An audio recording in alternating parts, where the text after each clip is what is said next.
जय सनातन धर्म की। प्रिय सनातनियों, आप सभी का स्वागत है हमारे इस कार्यक्रम में। सनातनियों, क्या युद्ध होगा? क्या परिस्थितियां विकराल होंगी? ये प्रश्न मैं आपसे क्यों कर रहा हूं? क्योंकि बहुत से लोग पूछते हैं, युद्ध कब होगा?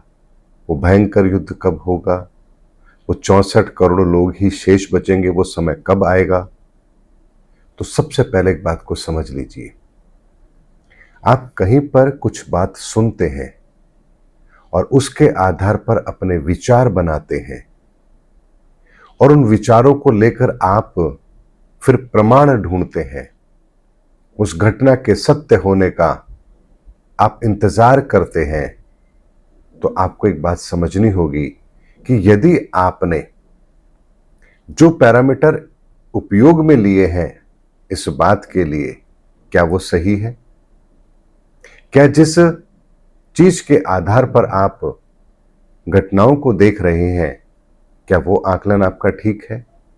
जैसे 64 करोड़ लोग ही इस दुनिया में बचेंगे, तो जहां आपने ये पढ़ा कि 64 करोड़ लोग इस दुनिया में शेष बचेंगे, तो वहीं आपने ये क्यों नहीं सोचा कि जिसकी बात पर आप भरोसा कर रहे हैं कि 64 करोड़ लोग शेष बचेंगे, उस व्यक्ति की प्रामाणिकता क्या है?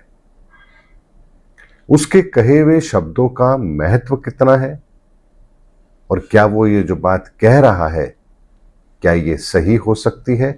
तो पूर्व में इसने जो बात कही है, क्या वो सही थी? जब तक आप किसी चीज का आकलन ढंग से नहीं करेंगे, आप कभी भी सच्चाई तक पहुंच नहीं पाएंगे।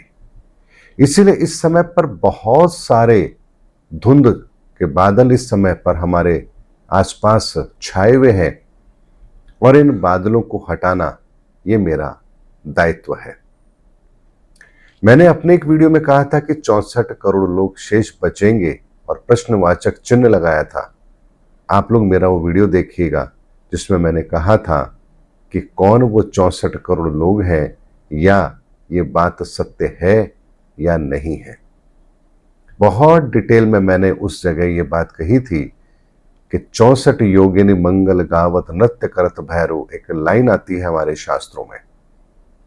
तो 64 योगिनी मंगल गावत नृत्य करत भैरव, अर्थात 64 योगिनियां, अर्थात 64 तरह की वो ऊर्जाएं जो इस धरा के लिए अनिवार्य है, उन्हीं ऊर्जाओं के वास्तविक रूप को आप इस धरा पर स्थापित होते हुए देखेंगे।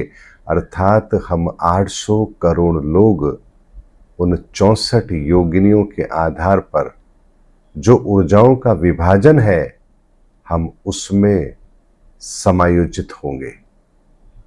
इसको ऐसे समझिए जैसे एक ढेर है किसी चीज का, फैला हुआ है, लेकिन यदि उसी ढेर को व्यवस्थित कर दिया जाए तो वो सुंदर भी दिखता है और स्थान भी कम घेरता है, उसकी उपयोगिता बढ़ जाती है। ठीक इसी तरह से हम 800 करोड़ लोग हैं, लेकिन हम 800 करोड़ लोग अलग अलग तरीके से बटे हुए हैं। कोई धर्म के नाम पर बटा है, कोई जाति के नाम पर बटा है, कोई अपनी ताकत के बलबूते पर अपने आप को दुनिया से अलग कर रहा है। तो पूंजीवादी लोग अलग हैं और एक सामान्य जन अलग है। धर्म के आधार पर हमारे अलग अलग पैरामीटर हैं, हमारे पूजा स्थल अलग हैं, हमारी मान्यताएं अलग हैं, हमारी पहचान अलग है, लेकिन रहते तो हम एक ही धरती पर हैं। ऐसे में हमारे जो ये विभाजन है, ये विभाजन अब हमारे लिए ही खतरनाक हो चुके हैं। इसीलिए सनातन एक बात को समझिए, बड़े गंभीरता से समझिए। ये धरती हमने नहीं बनाई है और ना ही हमारे पूर्वजों ने बनाई है। ये धरती जिसने बनाई है उसे हम ईश्वर कहते हैं, और ईश्वर को हम सर्वशक्तिमान इसलिए कहते हैं क्योंकि जिसने ये धरती बनाई उसी ने हमें भी बनाया। इसलिए इस धरती का एक नियम है, इस धरती का एक विज्ञान है, और यदि इस धरती का एक नियम है, इस धरती का एक विज्ञान है, और जिसने धरती बनाई है तो इस धरती की सबसे ज्यादा चिंता उन्हें ही होगी। हम तो इस धरती पर आए और चले जाएंगे, पहले भी हमारे साथ ऐसा हुआ, आगे भी होता रहेगा।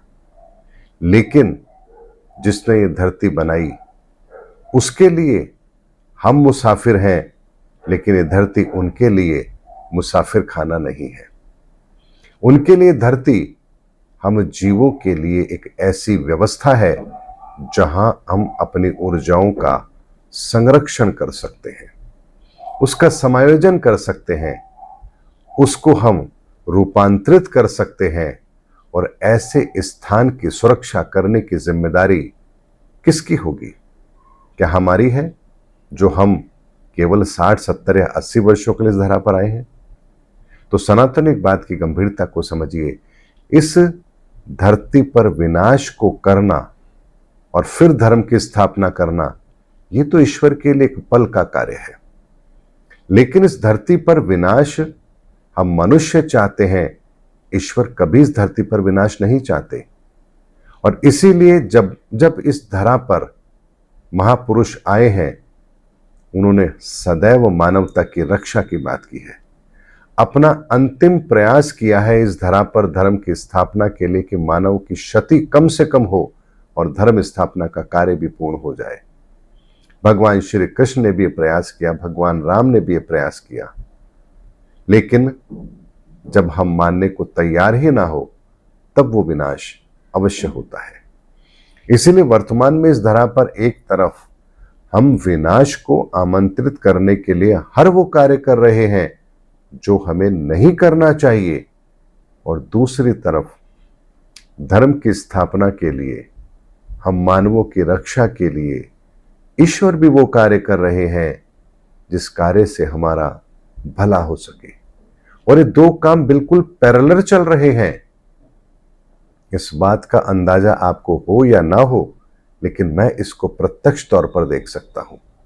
इसलिए धर्म स्थापना का कार्य इतने बेहतर तरीके से और इतनी तेज गति से हो रहा है जिसका आकलन आप आज नहीं कर पाएंगे। क्यों नहीं कर पाएंगे? क्योंकि ऊर्जाओं के लेवल पर आप इस संसार को देखते ही नहीं हैं।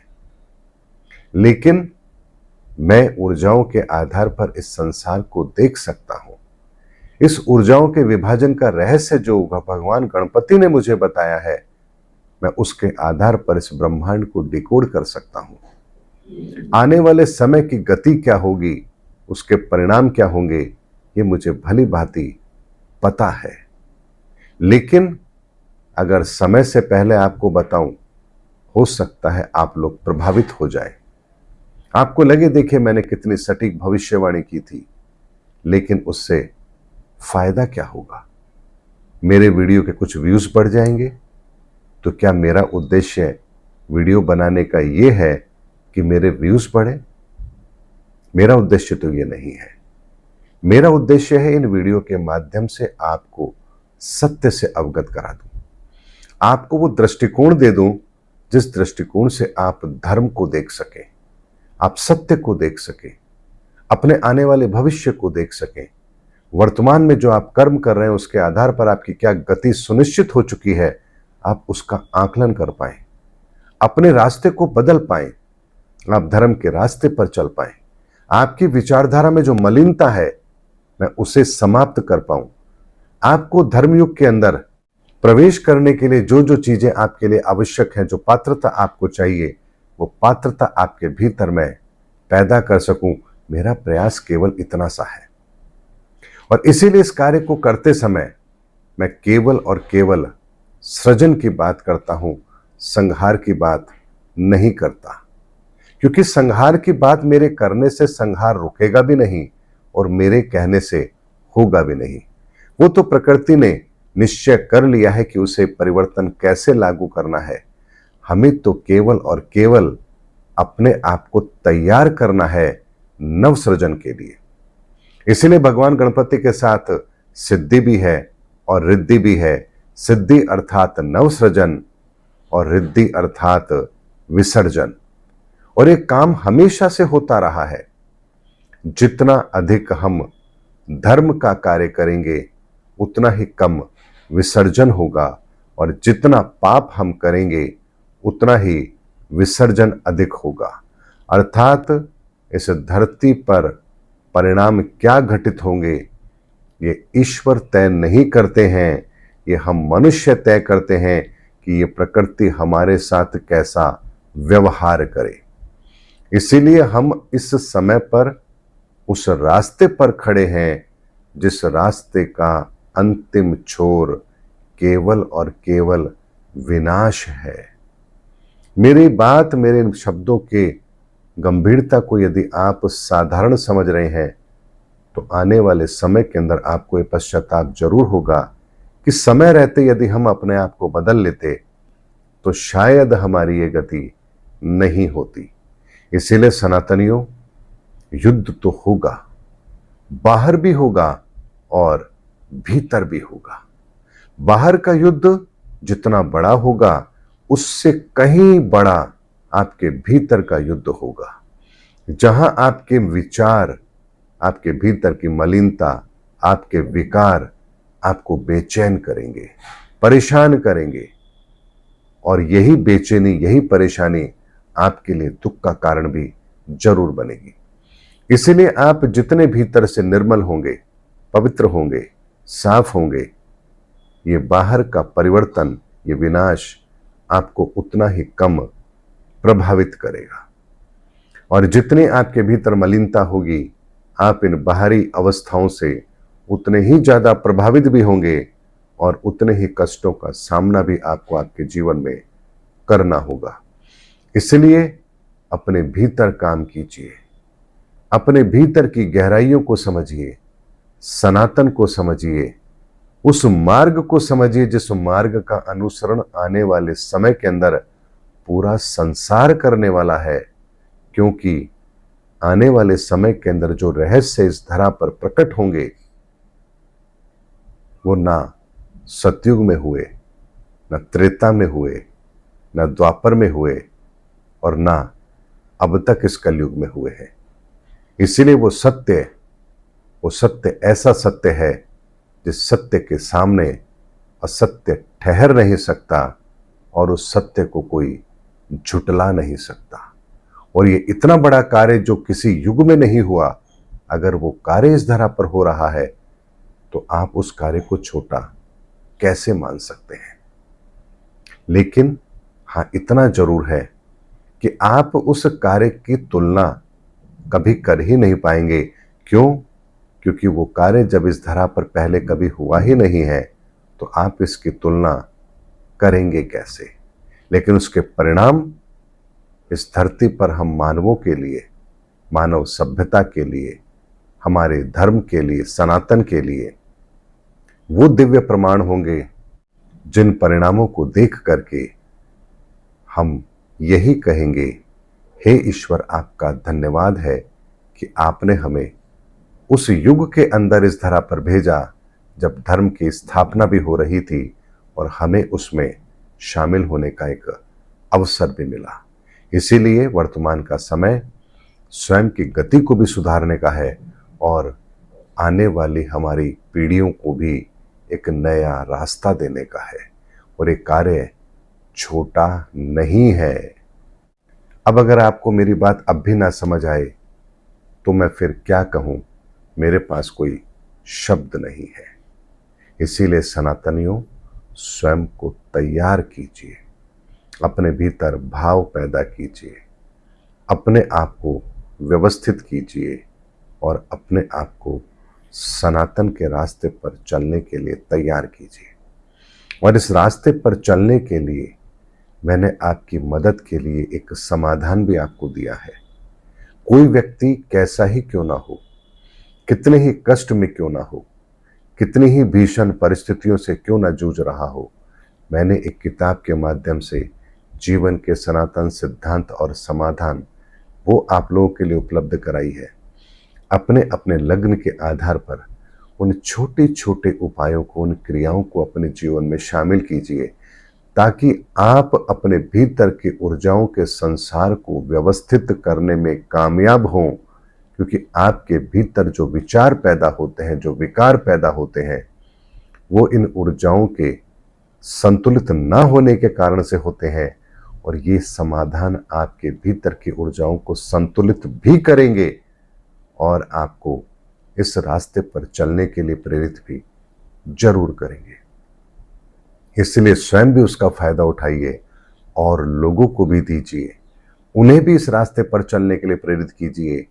ये उपाय आपके जीवन के अंदर एक हल चलाने के समान काम करेंगे, ताकि भूमि आपकी जो बंजर पड़ी है भावनाओं की, वो उपजाऊ बने और उसमें जब धर्म का बीज बोया जाए तो वो बीज अंकुरित भी हो और उसका प्रतिफल भी आपको प्राप्त हो। सनातनियों, इससे ज्यादा स्पष्ट शब्दों में मैं कुछ और नहीं कह सकता, मेरी मर्यादा है, और इससे बेहतर विकल्प मैं आपको और नहीं दे सकता। इसीलिए श्रेष्ठतम उपाय आप लोगों के लिए मैं उपलब्ध करा चुका हूं। अब आपके ऊपर निर्भर करता है कि आप उसको जन जन तक कैसे पहुंचाते हैं, लोगों को कैसे तैयार करते हैं इस धर्म स्थापना के कार्य के लिए। इसलिए एक पुनित कार्य अवश्य कीजिए, लोगों को उनकी अपनी ऊर्जाओं के साथ व्यवस्थित करने का ये रास्ता उनको जरूर दीजिए, उन्हें समाधान बताइए, ताकि वो अपने जीवन के अंदर स्वयं को इस परिवर्तन के लिए तैयार कर सके और कोई रास्ता काम नहीं करेगा। क्यों नहीं करेगा? क्योंकि मैं जो कह रहा हूं, यदि ये आपके हृदय के भीतर उतर ही नहीं रहा है तो आप इसे स्वीकार कैसे करेंगे? और आपके भीतर ये बात उतरे, उसके लिए आपके भीतर के ऊर्जा के संसार को व्यवस्थित होना होगा। और वो व्यवस्थित कैसे होगा? वो व्यवस्थित तब होगा जब आप अपने भीतर की ऊर्जाओं के संसार को इन बाहरी तौर तरीकों से, जो व्यवस्थाएं आपको बताई गई हैं, जो उपाय आपको बताए गए हैं, उसके माध्यम से आप स्वयं के भीतर नवीनतम ऊर्जाओं का निर्माण करेंगे, जो आपके भीतर वैसी भावना पैदा करेंगे ताकि आप अपने जीवन के अंदर सही रास्ते पर चल सकें। और इसीलिए जब जब महापुरुष इस धरा पर आते हैं, हमें कुछ ऐसे नियम जरूर बताते हैं जो हमारे कल्याण के लिए हो। चाहे फिर वो नमाज पढ़ना हो, नमोकार मंत्र का जाप हो, सुखमनी साहिब का पाठ हो, या ओम का उच्चारण हो, चाहे ध्यान साधना हो, चाहे हनुमान चालीसा हो, ये जितनी भी चीजें आप लोगों को बताई गई हैं धर्म के अंदर, इसके पीछे का प्रयोजन केवल और केवल एक होता है कि आप भीतर से तैयार हो धर्म को स्वीकार करने के लिए। उम्मीद करता हूं सनातनियों, मेरा वीडियो आपको जरूर अच्छा लगा होगा। अगले वीडियो में आपसे फिर भेंट होगी, तब तक हमारे चैनल पर बने रहिए। जय सनातन धर्म की, जय धर्मयुग की, जय सनातन विश्व।